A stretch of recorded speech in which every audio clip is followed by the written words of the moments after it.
Belle Rai the Science gal, Belle Rai the Science gal.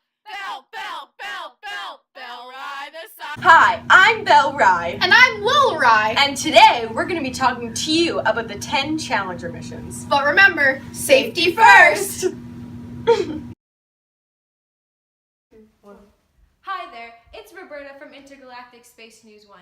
Today we have my good friend Belle Rai here to tell us about the Challenger missions. So, Belle, can you give me a brief outline of what the space mission is, including a general timeline of events? Yes, it all started with Challenger 1.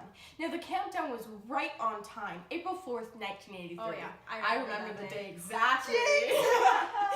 So now it entered with a lot of firsts for NASA, things like being marched the first flight of a space shuttle from the new launch pad, and the first time that a second reusable spacecraft flew into space, which was huge in our world.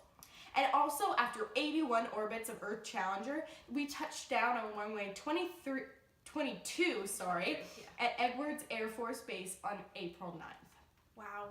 Incredible. Yeah, it really was.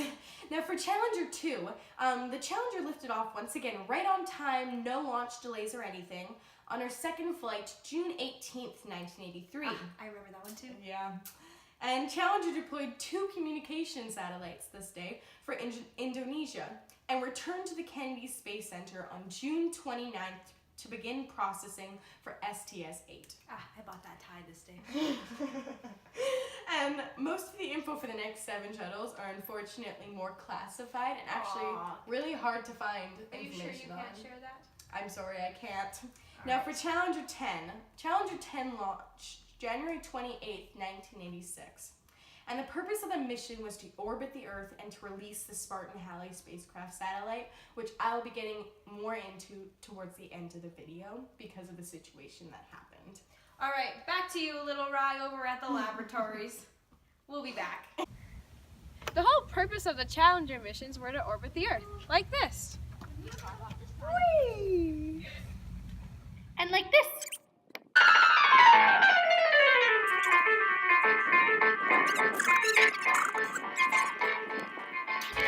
Even when the Discovery and Atlantis were built, the Challenger continued to stay in use until 1985. And we're back. So, Belle Rai, can you tell me what these missions are collecting in terms of data? So, for collecting in terms of data, basically all the Challenger space shuttles release some sort of satellite to help NASA study the oceans, land, and atmosphere. The Challenger launched on her maiden voyage, STS-6, on April 4th, 1983. That mission saw the first moonwalk of the entire space shuttle program. Wow, no way.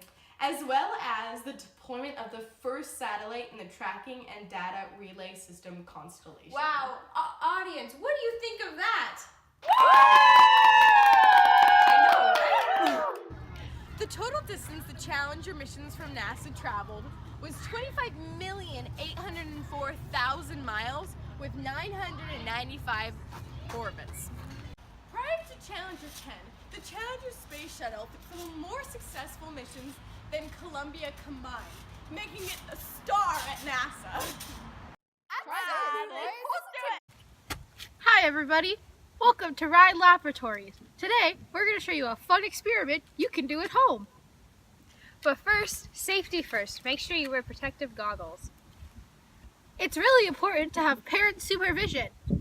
Mom, is it okay if we do this experiment? Be safe, children. Awesome! Now, all you need for this experiment is Coke, and some Mentos. Now that you have your supplies, here's what we're going to do. You're going to want to take 4 to 5 Mentos, depending on the size of your Coke bottles. We recommend the 2-liter. What you're going to do is you're going to open up your bottle of Coke, and you're going to drop in your 4 to 5 Mentos. Really, really quickly, because it's going to start trying to bubble and shoot everywhere. You got to turn the lid on really fast and make it really, really tight. That is what you're going to do to get your Coke bottle ready. After that, you're going to shake your Coke bottle with the Mentos in it, and you're going to throw it down on the pavement, cap side down, just like this. And then you just wait and see what happens. We chose to do this experiment because it's an easy way to replicate a rocket ship taking off. But we definitely don't recommend you doing it home because it's not the easiest or cleanest experiment. Whoa, Ireland, nice drop. Let's watch it again in slow motion.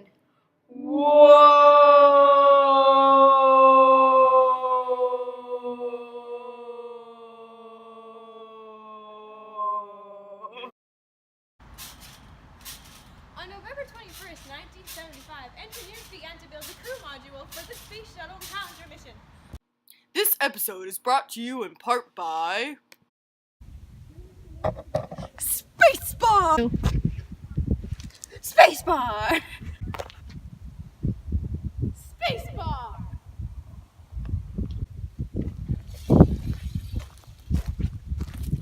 Spacebar! Spacebar. Spacebar! Spacebar, the delicious, nutritious alternative to space food.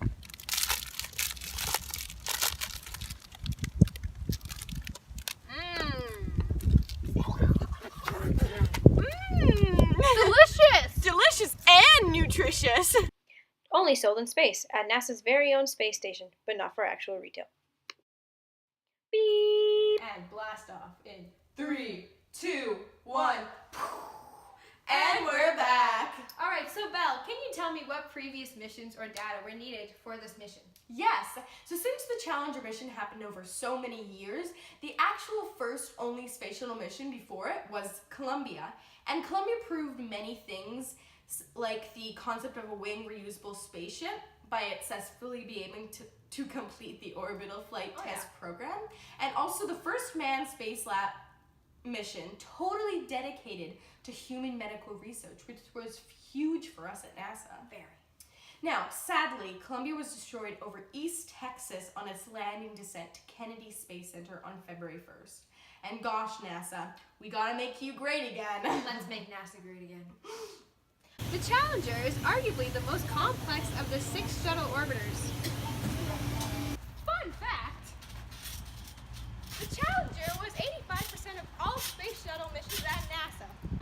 Challenger was replaced by the Space Shuttle Endeavour, which first launched in 1992.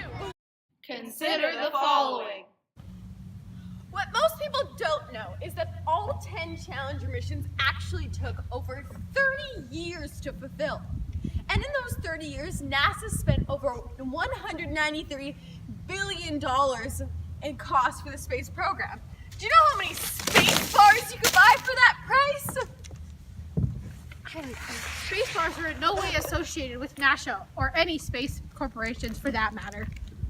For my last and final question, sorry for keeping you here all day. So how will this mission benefit humankind? So overall, all the Challenger missions benefited humankind in many ways. As I showed through the other missions, so many satellites were deployed, which later gave us human medical research, which we really needed for humanity. And advancements in space technology have a dramatic effect on Earth technology too. And NASA's stated vision always was to reach for new heights and reveal the unknown so that what we do and learn will benefit all humankind. And that's all I have for you today. All right, so that's it for today with my great friend here, Belle Rai. So, back to you In the studio. in the studio.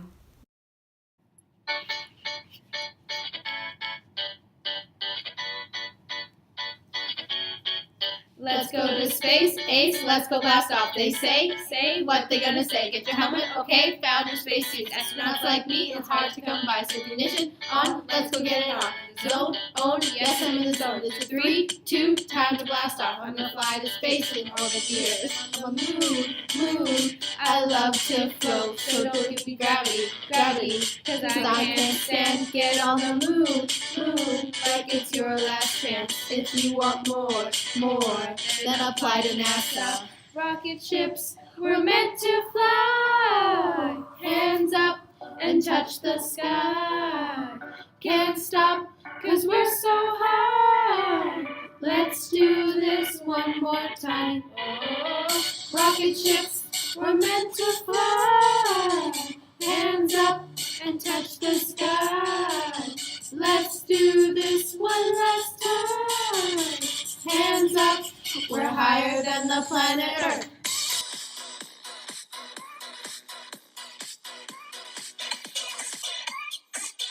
May I have your attention, please?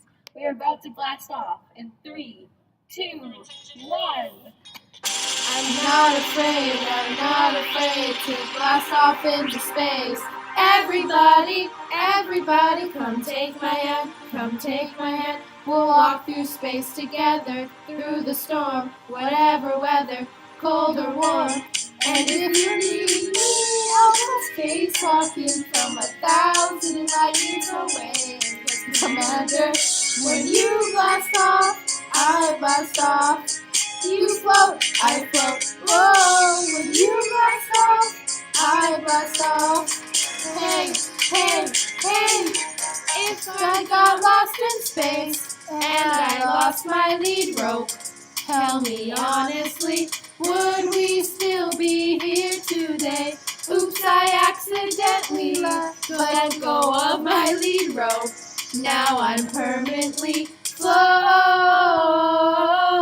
That's all the time we have for today. But thanks for watching.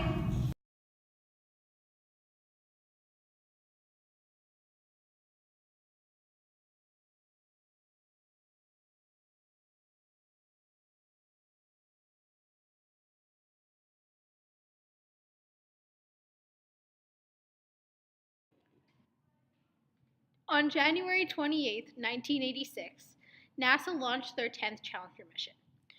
Unfortunately, the aircraft broke apart in the air 73 seconds after its takeoff. Tragically, all 7 crew members' lives were lost. NASA blames this tragedy on the fact that there was a joint in its right solid rocket booster that failed at liftoff. The failure was caused by the fact that O-ring seals used in the joint were not designed to handle the unusually cold conditions that existed in this launch.